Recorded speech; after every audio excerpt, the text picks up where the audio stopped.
Hello friends, இன்றைக்கி நம்ம கிச்சனில் மோத்திச்சூர் லட்டு எப்படி பண்ணலான்னு பார்க்கலாம்.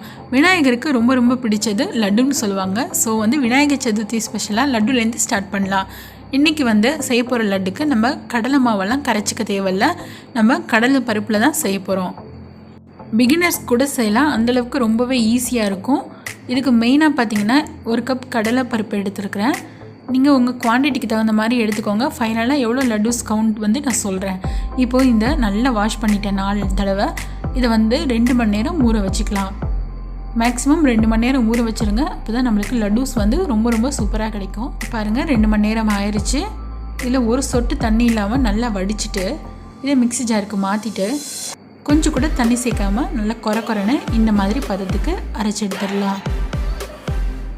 இப்போ இதை ஒரு பவுலுக்கு மாற்றிடலாம். இப்போது ஒரு கடாயில் எண்ணெய் நல்லா சூடானதுக்கப்புறம் ஹை ஃப்ளேம்லேயே வச்சுட்டு இதை கொஞ்சம் கொஞ்சமாக போட்டு பொரிச்சு எடுத்துடலாம். இதுக்கு இந்த மாதிரி ஷேப் வேணும் அப்படிலாம் கிடையாது. நீங்கள் உங்களுக்கு எப்படி ஷேப் வருதோ அது மாதிரி சும்மா ஜஸ்ட்டு போட்டு பொரிச்சு எடுத்துக்கோங்க. 1 நிமிஷம் ஹை ஃப்ளேமில் வச்சு இந்த மாதிரி ஃப்ரை பண்ணி எடுத்துக்கோங்க. உள்ளேயும் டக்குன்னு நல்லா வெந்துடும், வெளியிலையும் இந்த மாதிரி கலரில் இருந்தால் போதும். கலர் சேஞ்ச் ஆகக்கூடாது சுத்தமாக. இப்போ மித்த இருக்கிற எல்லாத்தையுமே பொரிச்சு எடுத்துக்கலாம். இப்போ இதை கம்ப்ளீட்டாக பொரிச்சு எடுத்தாச்சு. இதை நல்லா ஆற விட்டுட்டு ஒரு மிக்ஸி ஜாருக்கு மாற்றிட்டு நல்லா அந்த ரவா குருணை சொல்லுவாங்க இல்லையா, அந்த மாதிரி பதத்துக்கு நல்லா கொரன்னு இந்த மாதிரி அரைச்சி எடுத்துடலாம். இப்போது சர்க்கரை பாகு ரெடி பண்ணிடலாம். இதுக்கு நான் 1 கப் அளவுக்கு சர்க்கரையை 1/4 கப்பு தண்ணி சேர்த்துக்கிறேன். சேர்த்துட்டு ஒரு கம்பி பதம் வர வரைக்கும் நல்லா பாகு காய்ச்சிக்கலாம். 1 கப் கடலை பருப்புக்கு 1 கப்பு சர்க்கரை ரொம்பவே பர்ஃபெக்டாக இருக்கும். ஹை ஃப்ளேமில் வச்சுட்டிங்கன்னா சட்டுன்னு ஒரு கம்பி பதம் வந்துடும்.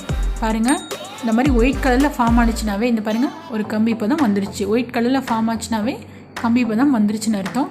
இப்போ நான் ஆரஞ்சு ரெட் கலர் சேர்த்துக்கிறேன். கலர் விருப்பம் இல்லைன்னா ஸ்கிப் பண்ணிடுங்க. வாசனைக்கு ஏலக்காய் தூள் சேர்த்துக்கிறேன் கொஞ்சமாக. சேர்த்துட்டு இது நல்லா கலந்து விட்டுட்டு உடனே ஸ்டவ் ஆஃப் பண்ணிவிட்டு நம்ம அரைச்சி வச்சுருக்கிறத கையோடு சேர்த்துடலாம்.